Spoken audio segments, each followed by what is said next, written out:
You done laughing? Because I don't want you coming back and laughing 5 minutes later. Are we rolling?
How many times in your life have you looked in the mirror and thought, ugh, it's only a mirror, yet somehow it's reflecting back these two different faces?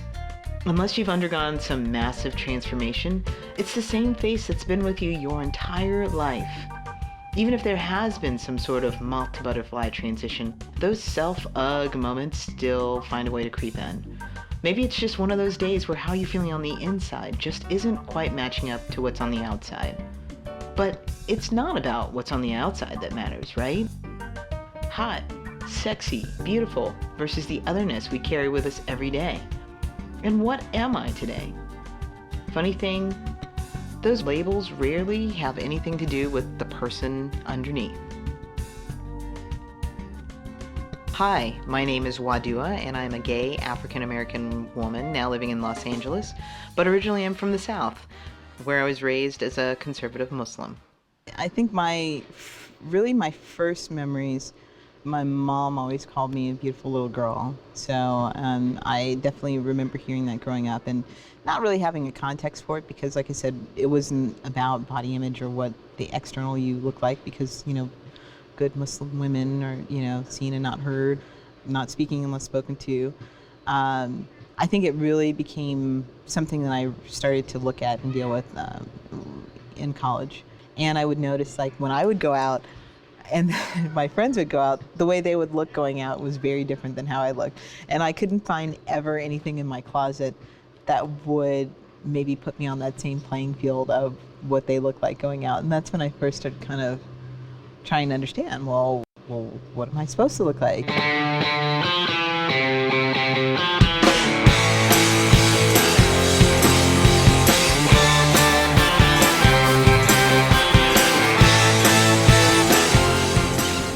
What is your least favorite feature? My boobs. Hair. My stomach. I think my toe is crooked. My feet get sweaty and funky. My nose. Boobs, I was not blessed with them. I would get a boob job if I had the money. My stomach, I think. Probably my feet. They need to get done.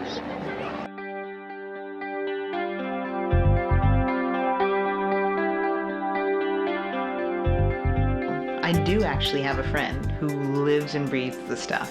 She has not one, but 2 master's degrees, one in public health and the other in social work. I just kind of wonder whose voices you each individually have in your head, who's telling you what to be or what to do or what you're comfortable in or how you look.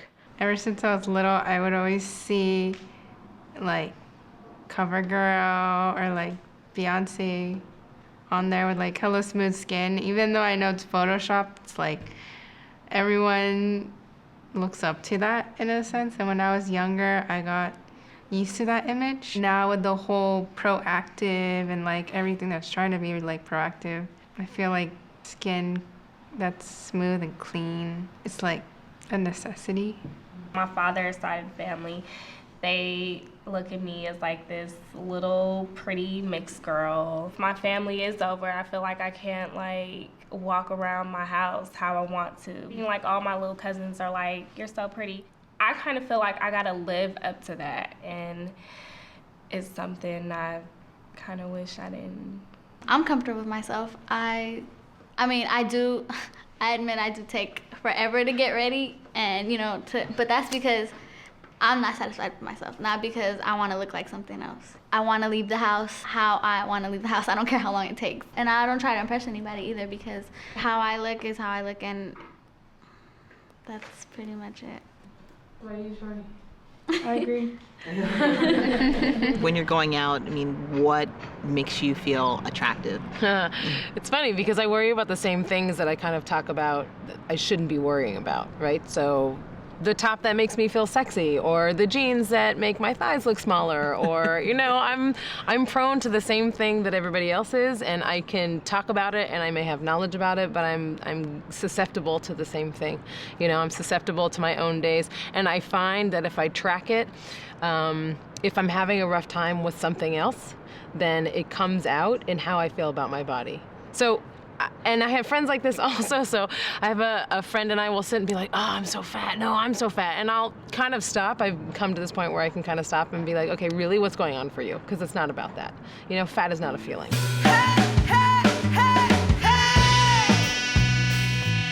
My friend Rebecca is very, forgive the phrase, large and in charge. She knows who she is and how she moves through the world. She opened my eyes to the world of queer fat femmes, a community that she and her friend Nova embrace. Their community empowers and recognizes them as the intelligent, strong-willed, and yes, beautiful women that they are, without the judgment that they face in mainstream society. And you introduced the idea of there's even a difference within women between straight and gay community, between big, beautiful women and then fat femmes. And so even just trying to put questions together, I was like, well, I don't want to call anybody fat because it's kind of a derogatory, it's been used derogatorily. I think it's just like any word in any culture that has been used to hurt people, and you either take it back or you don't. But it's kind of also about self-acceptance. You should sort of be able to call yourself anything you are if you really love yourself. I definitely noticed that once I came out and became way more comfortable with my sexuality, my body acceptance just shot through the roof. Like the first time, I wouldn't wear a tank top ever in my life until I started dating a woman. I hated my arms, hated them. And then I looked at this woman who didn't look that different from me. I was so in love with her, and I was like, she's gorgeous. What the fuck is wrong with me? And then the next day I put a tank top on for the first time in my life. And then I got a tattoo to thank myself for it. Nice. That was like my gift to the you get to show yourself now. I have always had this sort of job where I command rooms. I make people move in certain directions, and this is just, okay, let's move this way. And I realized nobody was listening to me at some point. So I'm just this little girl and nobody's listening to me. It's also a man's world. So it's more than just weight that I'm navigating or it's gender and years of oppression and fun stuff that hopefully will get easier over time for women who are coming up now. But I think at some point I realized that there are power in your breasts because nobody stared at my eyes. I never liked this that much. Yeah, but they're powerful. And the truth is the power was that everybody looked at them. One night I went home and I was talking to my partner, and we were kibitzing, and turned into a little bit of a fight. And I put my hands on my hips and started talking to her, and she started moving with me. And I realized, and she was like, don't do that. And I was like, what? And she was like, don't do that. And I didn't understand what she was saying. And what she was saying was that I was literally controlling her with them. And she was stopping her conversation. So taking that into work actually helped, and realizing that even though I was a fat girl, even though I wasn't straight, because they all knew they couldn't hit it, right. So there wasn't nothing interesting about me, essentially. Right. This one thing, they all follow mama, and they all follow breasts. is kind of a powerful thing to learn. Now I put my hands on my hips quite a bit when I want people to do what they want to do. And direct traffic. And it's quite amazing how everybody just does what they're told. Do you think that people would agree with that strategy? And because sexuality is stripped from me sometimes because of my size, it's often stripped before people get to know me. So once people get to know me, sexuality is not an issue.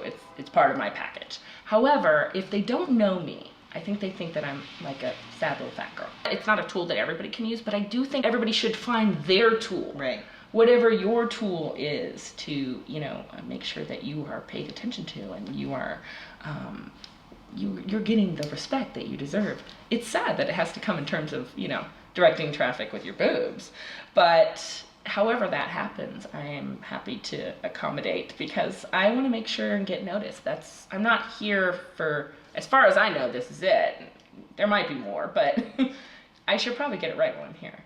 All right, so let's talk about body image for a minute, shall we? Yes, we shall. Yes, we shall. Do you think there's a difference between like hotness and sexiness, or what is hot to you? What is hot? I feel like hot is a little bit more about sensuality. Like to me, something about hot has to come from the inside where the person has complete confidence in their ability to project a particular thing, and I think that particular thing is sexiness or attractiveness. But when I think of hot or sexiness, I also think of clothing. I think some of it, how you rock your clothing, So I kind guess. of like an interchangeable thing, an identity, or A little bit. I mean, I think accessory. you can. Yeah, I definitely think clothes are the accessory to the hotness and the sexiness, but I don't know that you can get there unless you really have it internally. So to me, sexy is in maybe the way somebody moves and what they project, but I think it has to all come together. You don't necessarily have to be wearing the banging outfit to be sexy. It has to come from partly that inner confidence and just kind of the energy you exude. Can you say that part again? Because you kind of clanked and I'm scared about this. I clanked, I know. in the Black community, hair salons are not only a great place to beautify oneself, they also happen to be a great place to, well, have some very enlightening and entertaining conversation. There was a time when I said, fake hair? I would never put fake hair in my head. I would see the girls with the extensions and I wouldn't do it for so many years. I don't think I got braids like individuals with the hair or whatever until, shoot, I was over 30. I remember my 6th grade graduation.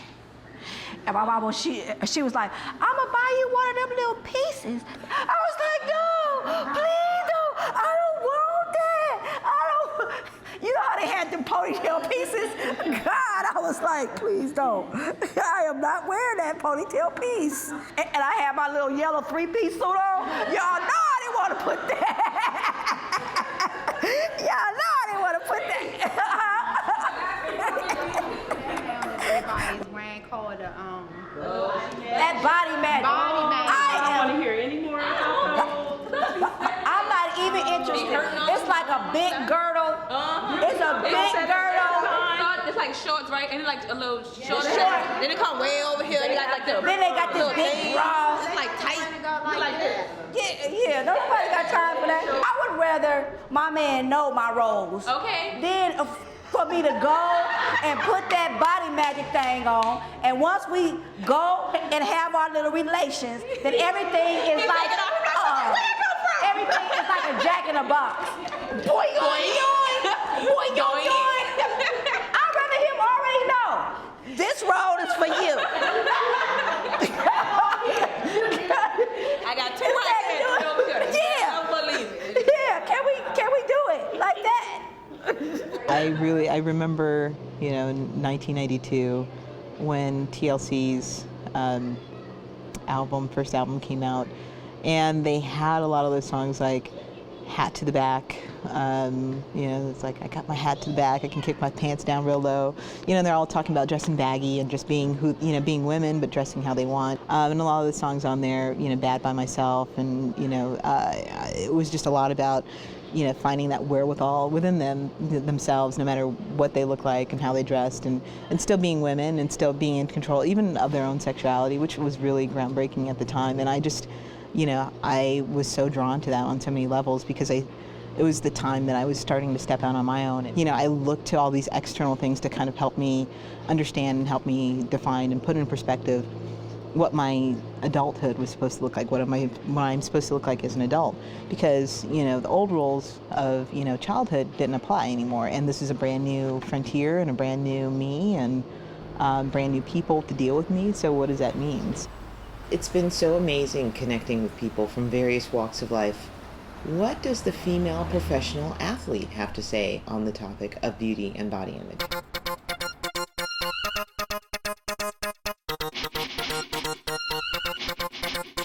My name is Karina LeBlanc.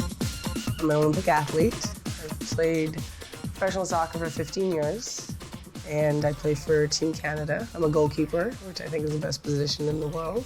A little biased. Is this not a lot of money? Listen, we actually have to do their running and then some, a lot of explosiveness. I work hard. I work hard at what I do. Everyone in my profession works hard.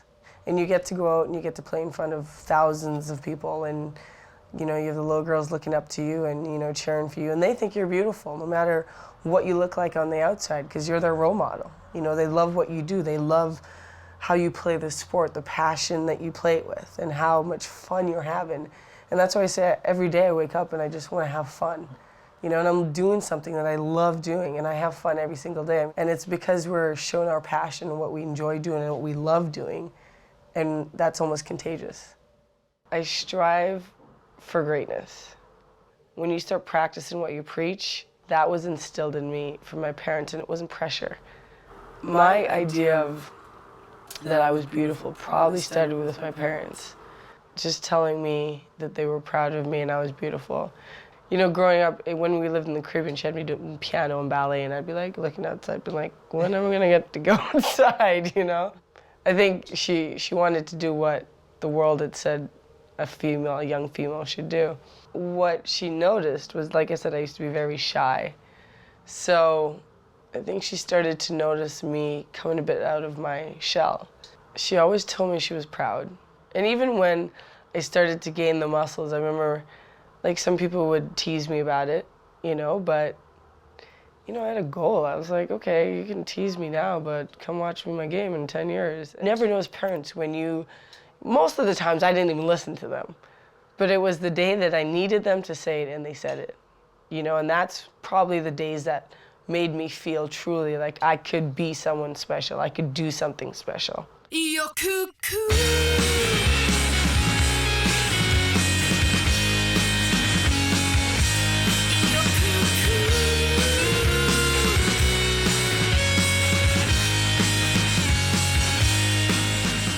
Porn shows may come and go, but here in West Hollywood you can find sex appeal at your local bar. And chances are that a certain well-known Lolita, along with her dancer bartender friends, at a party called Truck Stop, will serve it up to the thirsty club-goers in spades.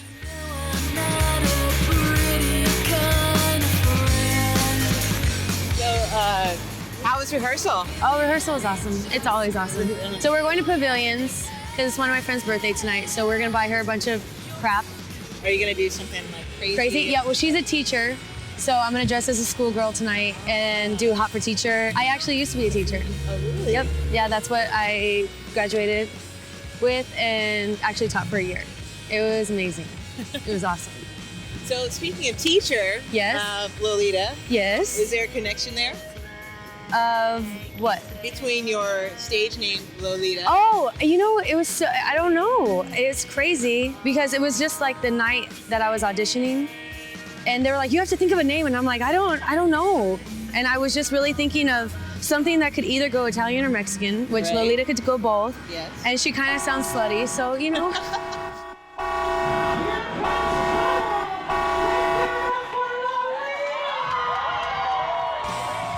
It was a little bit of a transition for me. I mean, I'd only known Lolita from what I see of her dancing on the bar. And to know that I was going to sit down and have a real conversation with her, I wasn't sure what to expect. I don't know why I'm so... I think it's just this Friday. There's been so many, I almost got hit. You almost got hit? Yeah, earlier Driving? today. Driving, yeah. Somebody didn't see me. Anyway, it's just been Well, your lipstick looks fantastic. Well, thanks. that's really all that matters. That's all that matters. And I'm sitting here with you. That, because then I can't look bad, right? No, you look beautiful. Okay. Now she's blushing. We're all sluts, every last one of us.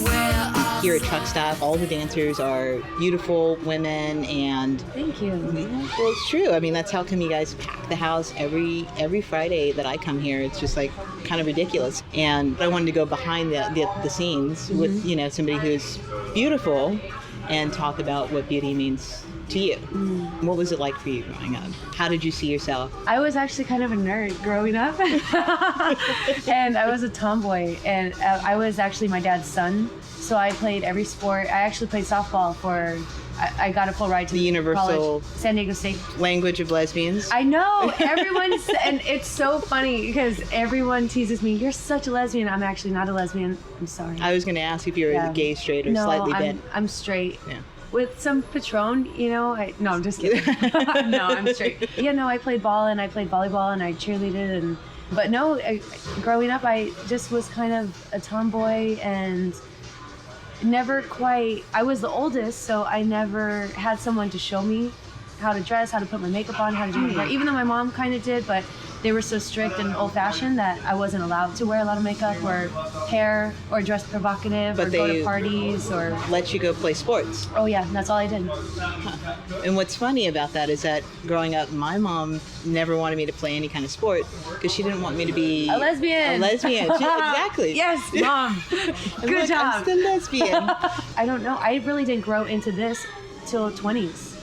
I'm just growing into being a woman. And it's really strange. It's actually taken me all these years to figure out who I actually really am.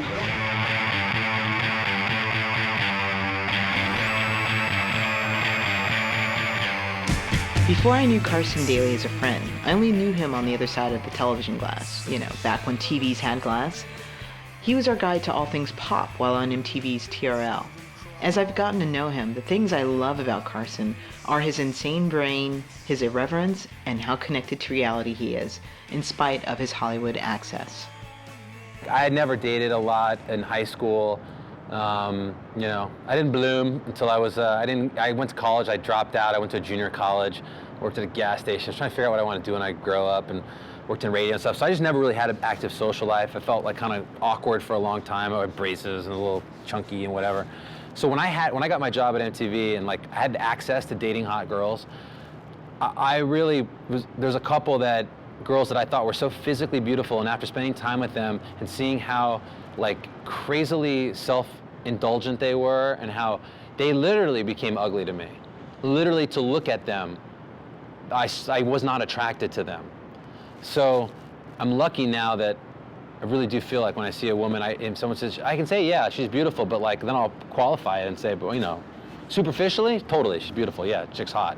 Great looking guy's great looking. But I think that's such a small piece of the person pie, because you have to have, as we get older, you also realize this. When you're younger, it's just guttural reaction, and it's animalistic. But now, when you say a beautiful woman, I almost want to say, well, it has to be somebody I know, because I wouldn't want to call anybody beautiful unless I really knew him. What about a hot woman or a sexy woman? Some, people have different images come to mind. Yeah, well, I'm still a guy, so there's a billboard of Megan Fox on Sunset right now, and I almost crashed my car. So I still have that holy shit, that's hot. That chick is hot, in that image, mind you, because I also, having my dual citizenship, right. I know what she looks like at other times. She doesn't have the hair. Yeah, they come to do my show, they got 2 hours of hair and makeup, right. So I catch them walking in. The people who want just to be hot and superficial and go to the gym, and all these little bunnies running around LA who all sit at Starbucks every day and chain smoke and get nervous as if they have a job, but they don't even have a job, but they're at the gym and they're at yoga, and they're, seeing how much they can get the guy to pay for the boobs, and that whole thing, yeah, that's all that. That's all just narcissism, because they want what they think is out there on the other side of that glass. They want to live vicariously, and they are now, through all these little Pop-Tarts who are beautiful. It's a guilty pleasure. Our society is really nothing more than a very expensive guilty pleasure. But it makes it fun to judge people. In the course of shooting this movie, I've talked to different people about otherness. Yeah. My otherness is, I'm an African-American, lesbianic, woman. What? I didn't tell you. You're African American? I knew about the lesbianic. But to me, I just feel like I want to surround myself with good people. And they come there's good eggs in all walks of life, in cops and celebrities, in African American lesbians, and there's just good and bad. And, we want to be around good people. What comes to mind when I say the word beautiful? I don't know. Exotic. I think the scenery. Girls. I like when they dance, I like when they walk. That's a tricky one. I really should say myself. Flowers. Hair. What about when you hear the word sexy? Still hair. Lingerie. Head up, girl. Playboy. Edgy. My boyfriend. That would be me. A very good body. Nice pecs. Society puts it towards models nowadays. Are you more of a T person or an A person? Oh, right. I'm more of a T person. Oh, really? Yeah, Why? I'm surprisingly so. Why is that? They're soft. I feel like the media has created tits and ass. They're round. I like ass. They're upfront. I find breast really attractive. I don't have to look too hard to find them, maybe. You almost stare at it like, what is that? And they're cushiony. I don't know. Maybe that's wrong. I like them. I like small boobs. I think they're just cute. They're perfect. The itty bitty titty committee. I would have been a member, full-fledged president. Well, I guess it's not right. Because I feel like it's about, if we talk about tits and ass and you're pulling apart a person by parts, and I think that piece is sometimes difficult, That probably stems from the media and this image growing up that I thought I needed to be small and skinny. And I have a more athletic build. You gotta have a sense of self to be out here in Hollywood. I can be somebody who's like, okay, you can't be about different body parts and it's more about the internal. And then on the other hand, I'm also like, well, I really like tits, so I would say that.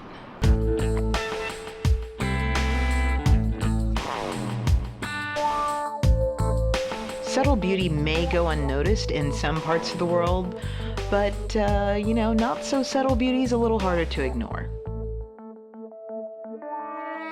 In our ongoing quest for beauty, and just kind of trying to go through all walks of life, we found ourselves at a conference of an adult nature, with porn stars and people representing other forms of beauty. I was enlightened, let's just say, and I felt a little out of place. Maybe a little underdressed or overdressed.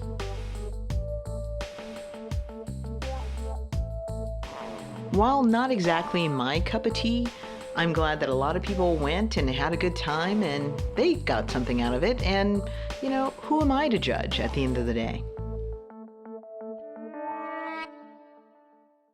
The one thing that I am really talented at is when I make up my mind, there is no stopping me. And when I made up my mind to get in better shape and lose weight, get healthy, I think I lost a little too much weight at first. What I have to do is, because I don't have the discipline every day, so I have to lie to myself and say I'm gonna run a triathlon and then train for a triathlon, and that's what I did. And even though I knew in my heart of hearts I was never gonna run this triathlon, I did all the research, so I went into multi-sport training, they call it, for about 6 months, where I swam for an hour and a half, ran for an hour and a half, and biked for an hour and a half every single day. So I went crazy. Then I moved out to LA at the same time, where weight is in New York, people are just like, hey, eat a pizza, Carson. My door guy's like, what the fuck? What's wrong with you? You sick? No, I'm trying to. In LA, everybody's like, oh my God, something's wrong. And then the manorexic thing happened. And that's when I was like, wow, because there's nothing really to joke about that, I mean, eating disorders are legit, and I don't want to even go there. That was a tough one to defend. The menorexia, because it's a cute little LA phrase. Somebody's suffering somewhere, and I wasn't that person, so I just didn't know really what to say to it. I don't think I'm ever going to be the girl who's 130, 140 pounds. Not going to happen.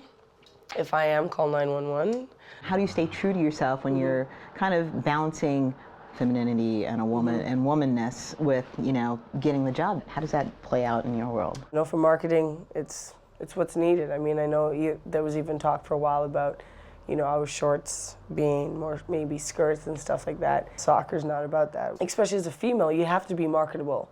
And that sex appeal is an important side of the business. And we all love shiny, sparkly. Yeah, exactly. I mean, that's the reality of the situation. Kiss.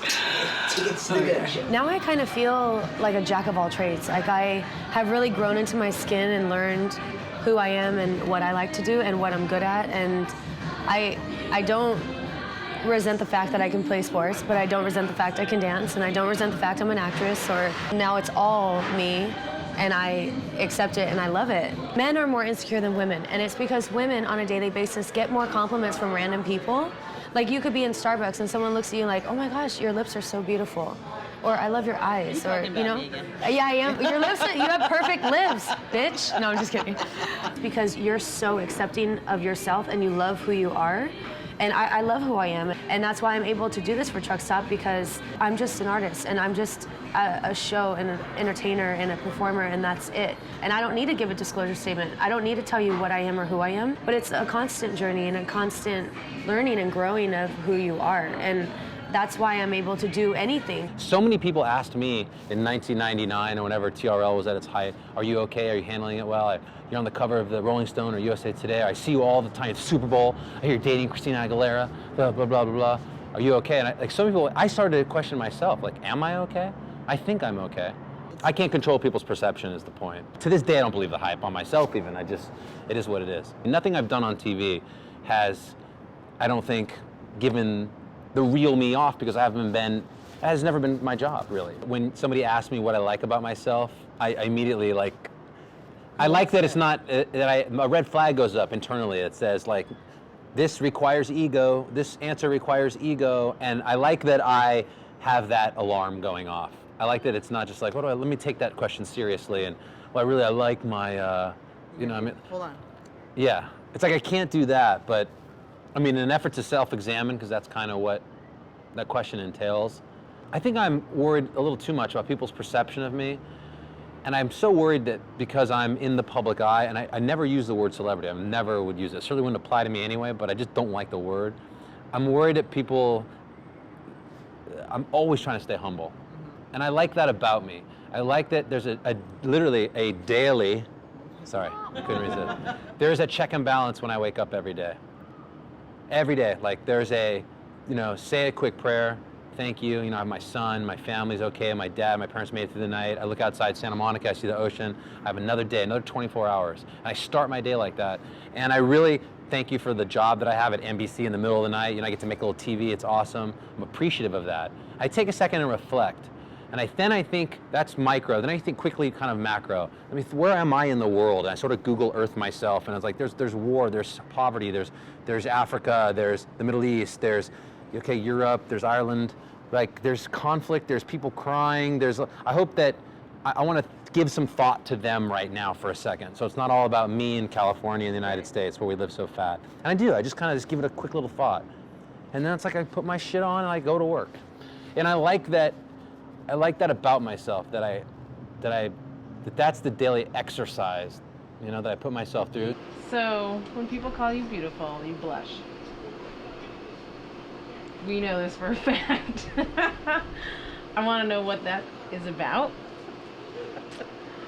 A little bit. I want to get a little deeper. You can keep it as surface as you want, but at some point we have to go a little deeper, and I want to know what that's about and why you're having a hard time naming any, really physical Say it isn't so. Am I really the only one that has a hard time saying that I'm beautiful? So for you, when you have a good day or you're feeling good about yourself, what is it that makes you feel good about yourself? I do like my smile. I get a lot of compliments on my smile. I do. But it helps me. It makes me feel like I'm cool. I look alright. At least I got a busted smile, you know what I'm saying? At least what is a busted smile? Sometimes it's more just, if it's a good day and I'm just feeling really good about everything that's happening, and it's a combination of the not physical and the physical coming together on top of good energy, and just, maybe even knowing you're going to meet up with people that you really get along with and, are looking forward to seeing. It's like all those things coming together in the perfect storm that make for a good night out. Did you buy that answer? You're like...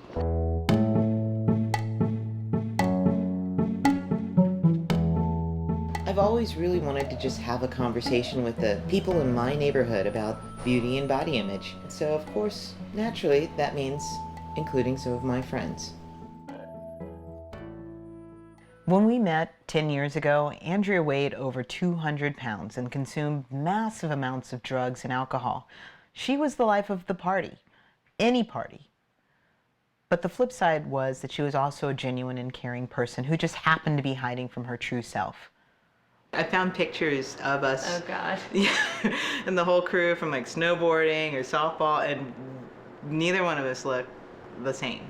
It's crazy. I think I've like added it up. My highest weight that I know of is like 210. 210, and you are? I'm now like 132. So. And how tall are you?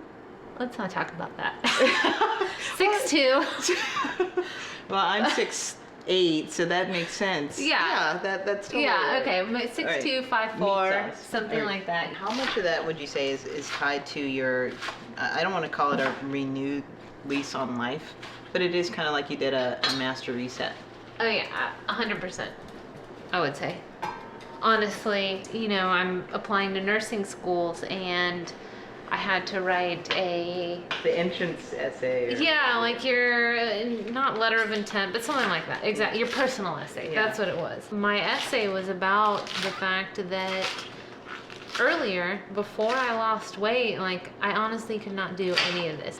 I dropped out of school, and all that was super overwhelming to me because I had no confidence, no self-esteem. So, I mean, since I lost weight and got in shape, like it's just been a complete difference in how I feel like capable. Like I totally feel like a capable person now, and before, I did not. Like you're a little Rain Man too.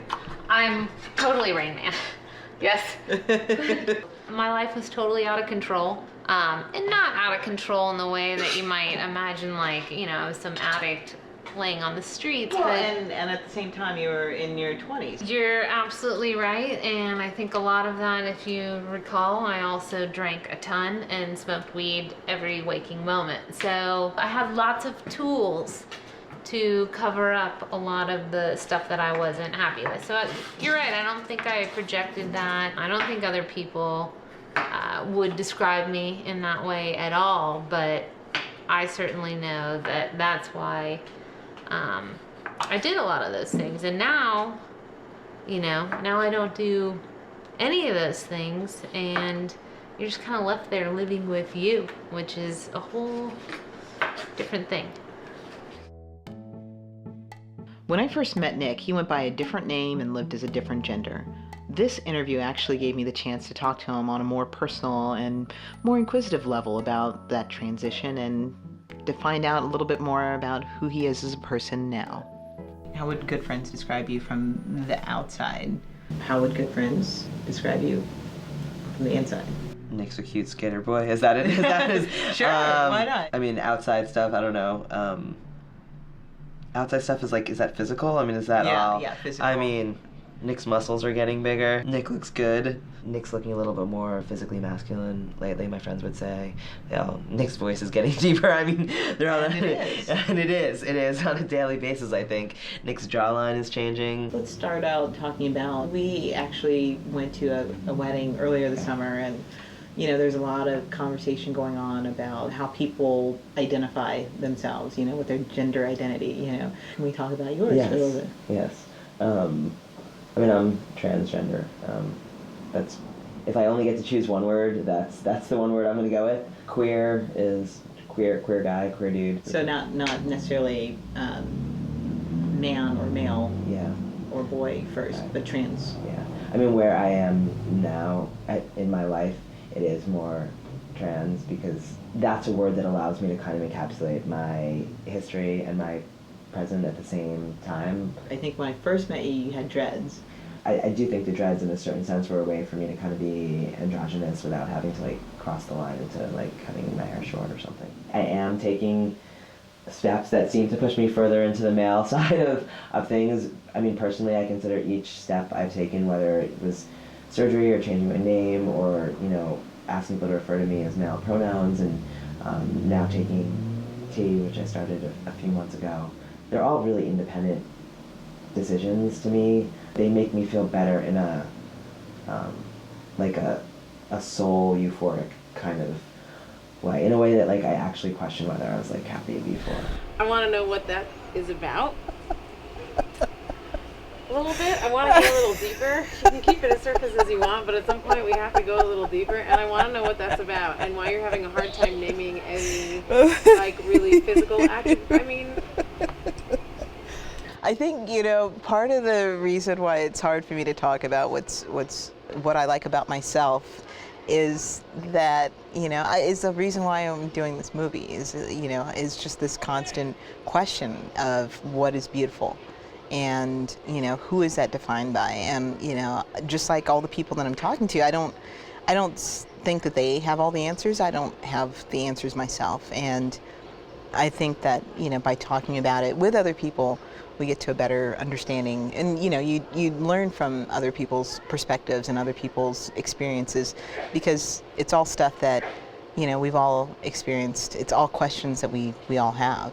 And I don't know what's beautiful about me other than, you know, got a great personality, a warm smile, and all this other stuff. I don't, you know, that's how I see myself. So I want to understand what beautiful is maybe to other people. And I can see how that applies to me, and, you know, like so many other things in my life, what do I want to take on, what can't I? You know, so maybe by having these discussions around beauty, I find out I'm not, you know, what somebody's standard of beauty is, you know. Maybe it doesn't matter. What do you like most about yourself? My height? My favorite feature about myself? Well, I have really long fingers. I don't know, you know, how long they are, but I like my fingers a lot. I was always told I have pretty eyes. Oh gosh. Nothing.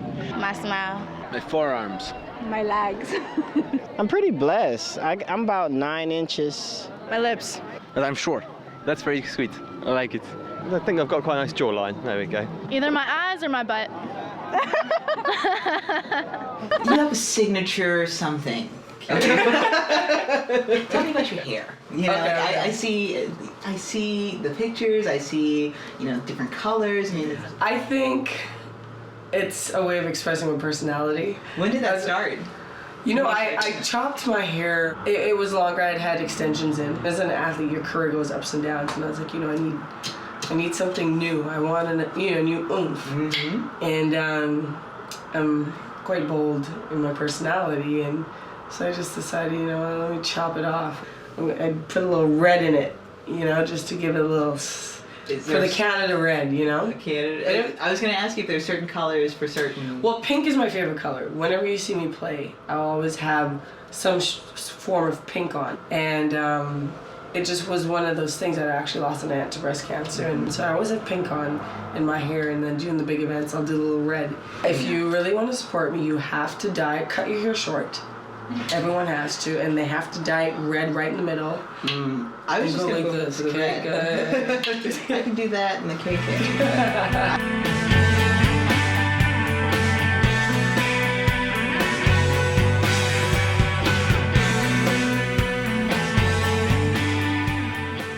Do you ever have people who treat you like not the doctor? Because meaning like the drug pressure? More like, you know, because you're a woman, because you're, you know, you have a youthful appearance, you know, because you don't exude like, authority necessarily. Yes, it does happen. I had this really sweet old black lady a while ago, and I introduced myself. You know, I'm Dr. Magana. Nice to meet you. I asked her what she was there for. Conducted a whole interview, examined her. As I was leaving the room, she said, "You the doctor?" I said, "Yes. What do you think I've been doing this whole time?" She's like, "You look so young." I'm like, "Oh, okay, thanks." And so then I came back in the room a little while later to check on her, and her family was there. So she said, "Ooh, I said the little girl doctor I told you about." I said, "Yeah, I'm the little girl doctor, you know," and I love it. It's cute to me, but there's other times when people think they can maybe boss me around, but that's okay. I can hold my own.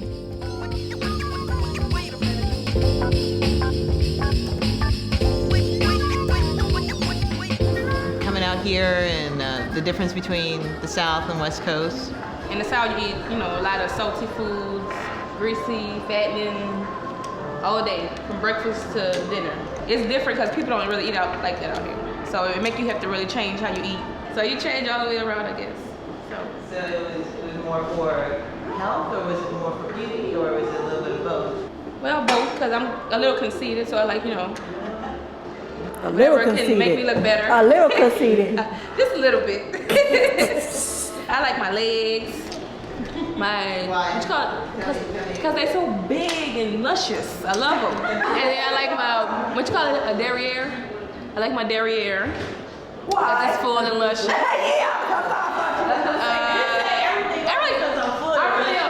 love everything about myself. I really do.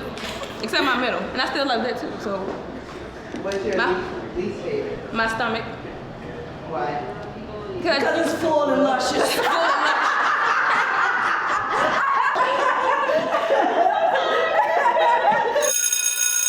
Let's go back and visit Danya and the students in the classroom. I think a little bit is for health reason, and I wonder if that factors in if anybody here at the table has ever wanted to change their shape. Number one, and then number two, yeah, I'm seeing a lot of heads nod. Okay, and then also number two, does health factor into anything about your appearance for any of you guys? It makes me feel bad sometimes because I can't eat certain things I would really love to eat. Oh my God, chocolate. Yeah, Right? a lot of things. So what's your perspective for what a young man is supposed to look like? Or a man? Could be, span. Not really. I mean, I know all types of people. There's really nothing a guy could really be. I still feel like I'm fat today, even though I look at those pictures and I'm not. But I just feel like I'm still kind of too fat. We were kind of talking about body parts and Nicki Minaj came up, so maybe we can kind of go back to that conversation and talk a little bit about what's going on with her. Nothing is real about her. She got cellulites. It's not. Who doesn't have cellulite, by the way? Isn't cellulite like a natural part of a woman's body? So on certain bodies, cellulite's okay.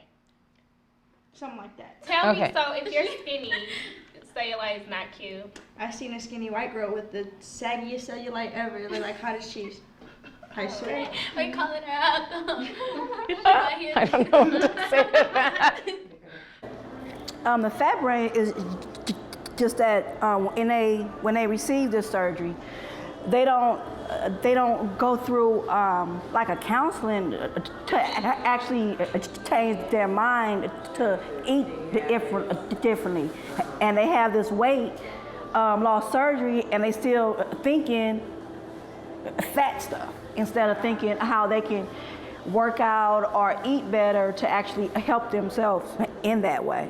It is mental because a lot of times we eat when we're not hungry, or we eat when we're watching TV. Or you eat when you're depressed, or when you feel happy. So it's mental. Food. Some people just eat what they see, just because it's there, they want to eat it. Go get another plate. Just be satisfied. My only issue growing up was that I was really scrawny. I was always the really skinny kid. And so I kind of had the opposite body image issues. So, no. You thought you were too skinny? Yeah, probably a little bit underweight. I know I was underweight, but I was just, I don't know, it's just genetics, so. I'm so fascinated being here in Los Angeles to see so many different commercials about, take this pill or have the surgery so you can look better and, you'll feel better, and everybody's smiling. And I think people oftentimes hear what they want to hear, and very many people are interested in a quick fix, and obesity in of itself is an epidemic. It's a third of the American population. And I see a lot of people at work who have real sequelae of being overweight, of having the sugar beaties, for lack of a better way to say it. They have diabetes, which is adult onset, and they have high blood pressure, they have high cholesterol. And so those are real things. And so I look at the pros and cons. The pros are, if people are going to actually take the initiative and do something about obesity, and if it takes appealing to their vanity to actually kind of get that ball rolling, maybe it's not all bad. So when people call you beautiful, you blush. People always tell me, I've always heard that I have a nice smile. So, you know, when I walk up to the counter or, you know, the waiter comes around or waitress comes around, you know, takes my order, one of the first things I do is smile. And, you know, I notice right away that that takes people from maybe a level 7 to a level 3, you know, and so it's kind of reinforced, okay, that is something that works for me. It's disarming and it's non-threatening, and hey, who doesn't like a smile? When in the course of human events, or in this case, making a documentary film about beauty and perception, there comes a time when we all need to go back from whence we came. Now, my quest to understand beauty may have begun in present-day Los Angeles, but for me, my beginnings take me back to a very different place. I was born and raised in Gainesville, a small college town in north central Florida. Some may prefer the sunny skies and palm trees and celebrities of Tinseltown, but here, in this part of the country, there are many others who most definitely appreciate the Spanish moss swinging in the breeze, the slower way of life, and all the charm that small towns offer. So the next step, of course, was to drag my Cali resident crew across the country to Gainesville, where I'd rented a house to set up camp and prepare for Southern immersion. It's okay, well, there we go. Hello, Gainesville. It sure is muggy outside here in Florida. But it's a healthy kind of sweat. Makes your skin glow.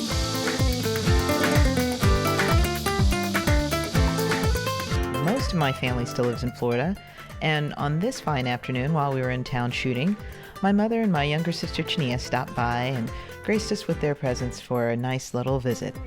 Just the experience of doing this, I guess, is pretty fantastic to me, because I'd never envisioned having to be filmed for any reason. I've been, you know, the occasional thing at the family get-togethers and stuff, but outside of being professionally filmed and the possibility of everything going global, that's pretty fantastic. I love the fact, because Wadua had a hat thing. It had a hat thing. It still does. All hats, any hats. It was a Say Something Hat Day for Wadua, and so I do wear her hat. Mom didn't like that. Mom didn't like that. But you know, that's why it was cool. It was okay. You could do your thing, and you did your thing, and bump everybody else. It was great. So again, I did not mind being little Wadua.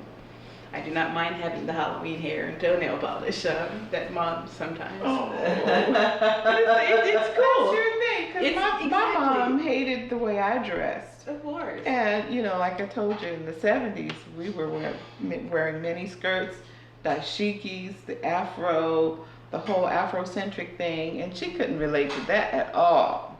She was fried, died, and laid to the Hello, side. yes. Fried, died, laid to the side. Exactly. Well, she's always been a very sweet person. I mean, her name, Wadua, means the loving, and that's basically who she is. She's always been that way. In school, she was a good student, and I probably pushed her. I pushed them all. They will attest to that. But overall, she was a very sweet person, very sweet child. In terms of value, what I wanted to impress upon her the most was her self-worth, to understand that she could do anything that she set her mind to, that they also had a good understanding of their heritage, their culture as an African American child. I think we were very, you know, big on Black history, so that they would feel confident about themselves, wouldn't be embarrassed to be Black in any setting, you know, and not to feel like she had to be stereotypical either.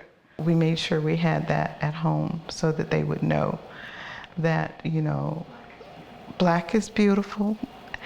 Not only beautiful, but we were inventors of a lot of things. We built this country. We were the cradle of civilization from ancient times. So just trying to instill values like that, being honest, being true to herself, being independent, you know, that kind of thing. Basically, she chose her own style and developed that. Of course, if it were my preference, probably dress her in bows and ribbons and such, but I think all three of the girls can attest to that. No, she's not the dress-wearing kind of person. No. We do see her in dresses and some pictures and stuff, and I just wondered if you guys had battles while she was growing up about that, or like what the conversation was about that. As far as dress and battles, yeah, I think we did butt heads a few times.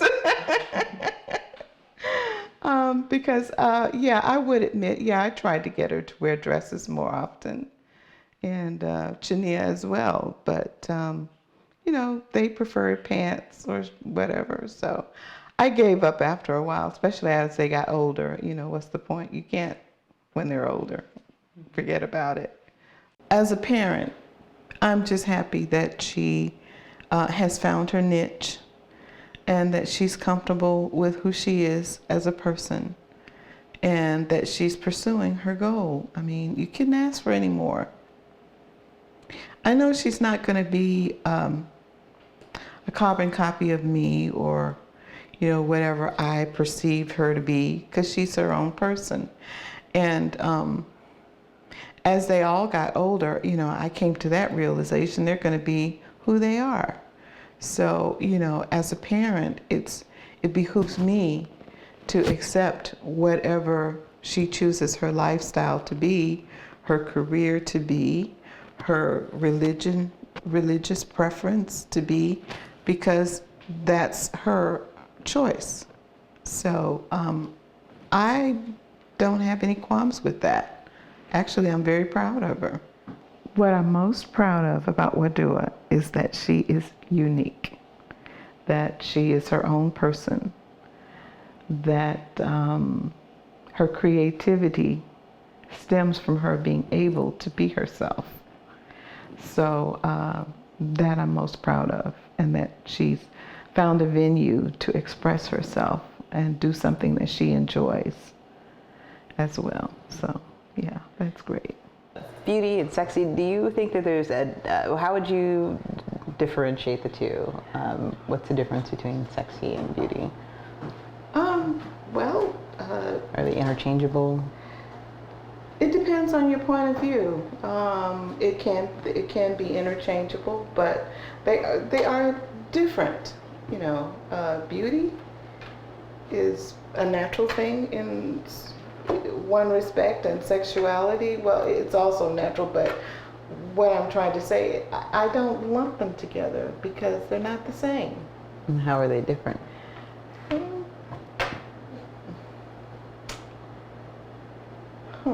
That's a good question. I never thought about it like that. When do you feel most beautiful? I mean, like what's happening when you're just like, it's a good day? Oh, goodness. Oh, my goodness. Well, as I mentioned before, things have changed for me quite drastically. So it's been a while. What things have changed?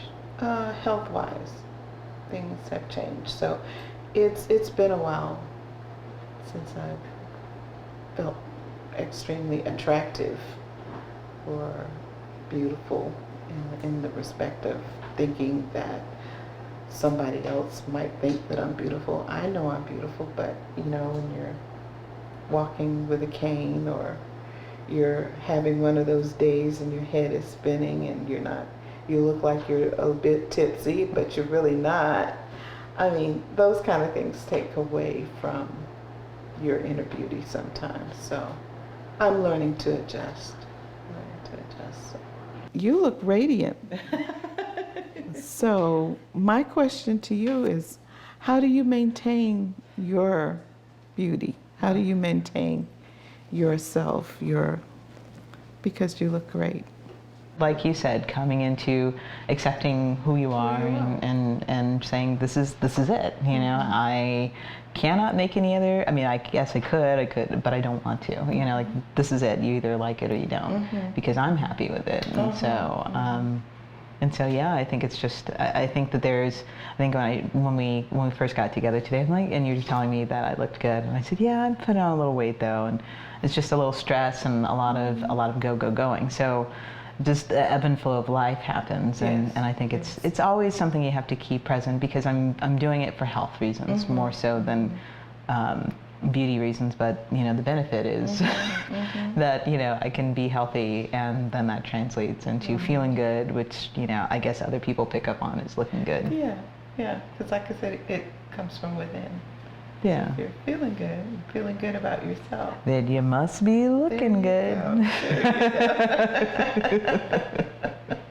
I will say this, there was a time when that would be quite difficult for me because I didn't like myself. But I have learned to like myself more. So yes, I can say, yes, I'm beautiful. I can say that now. So, as my youngest sister, third in line, you know, it's just inevitable that we follow the path in school, and you know, you get known for your older siblings. I was known for our older brother for a while. You know, how was it to, you know, for you to earn? I mean, like we were talking earlier about your nickname, Little Wadua. What does that mean to you, and how was it? I mean, did you ever struggle with that, or? It was easier being Little Wadua, and I actually enjoyed being Little Wadua, and I think that's why it was easier, because Little, you know, Wadua was herself. She was always herself. Wadua had her own sense of fashion, and Wadua, or lack thereof. Oh, come on, We were the 80s or 90s. With the asymmetrical hair, salt and pepper, you know. But because you were so comfortable trying different things, or, you know, just kind of marching to the beat of your own drum, you know, it was a compliment. I really felt like it was a compliment. It's like, okay, if I'm Little Wadua, then I am quirky, but I'm okay with it, you know? Just because, you know, we're related and we have the same genes running through us. And I know that I have always struggled with the twins. Oh, geez. These things? I tend to like to put them on lockdown, cover them up, hide them, anything that'll bolt them together. But your fashion is very opposite. You like put them out on the front porch. Much to almost with a for rent sign. Much to our mother's dismay. These things are not going anywhere, and they're this size, whether I'm wearing a t-shirt or a tank top, and I've had them for a long time. They didn't come in when I was in high school. I got these before I left elementary school. I hit the change before I went into middle school, and by the time I was a sophomore, I was a double D spilling over. Wow. I am larger than that now, and I'm short. So there's no hiding them. If I were taller, they might look slightly less out of place, but as of right now, I'm Busty the Missing Dwarf. Busty the Missing Dwarf. So it's hide them and make me feel uncomfortable, and therefore when other people look at them, make me feel uncomfortable. Or I can display them tastefully, or I don't go around flashing people, but I'm not gonna wear a turtleneck in Florida in the summer. Nope.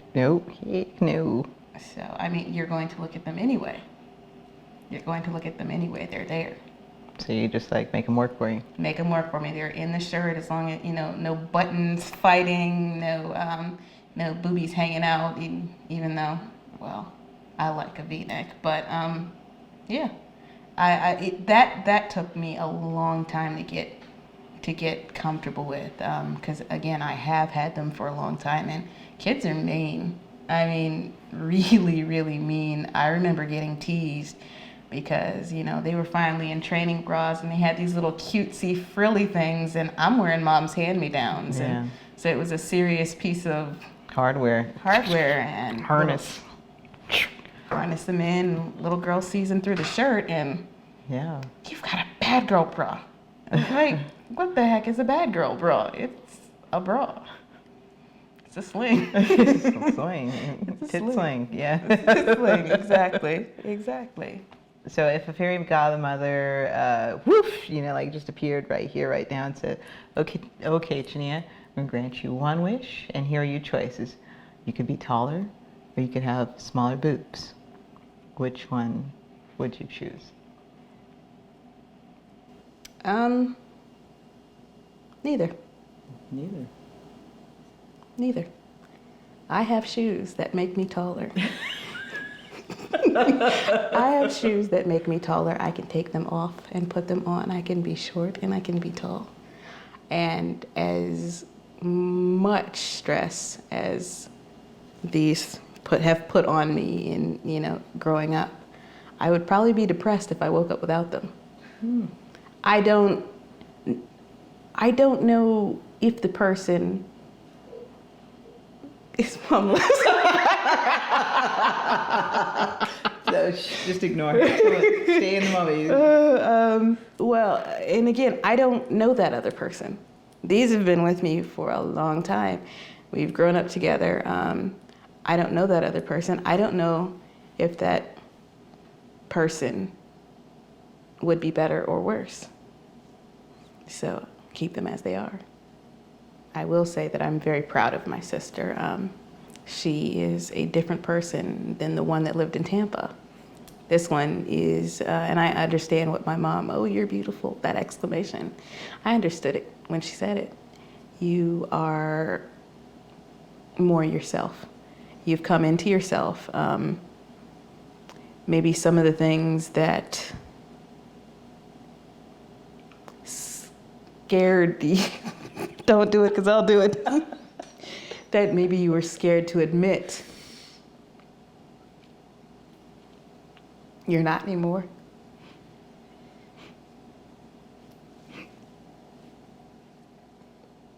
I hate you, Judy. I hate you. I hate you. You fuck.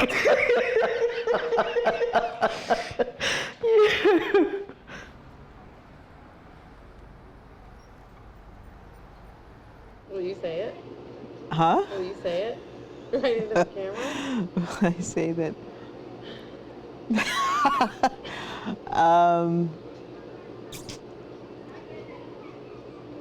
Without laughing. Yep. Without making. Without any weird. Without making like I'm a beautiful person. Nope, not like that. Can you look into the camera and say that you are beautiful? I am beautiful. I know who I am inside, and I love it. I'm beautiful. I am beautiful. Here, say that you're beautiful. I am beautiful. I am beautiful.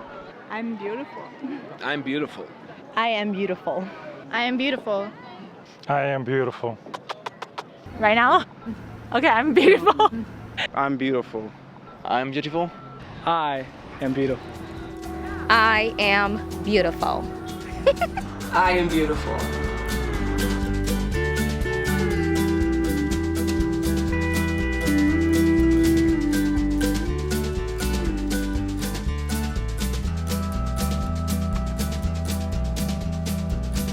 I don't want to sell my soul.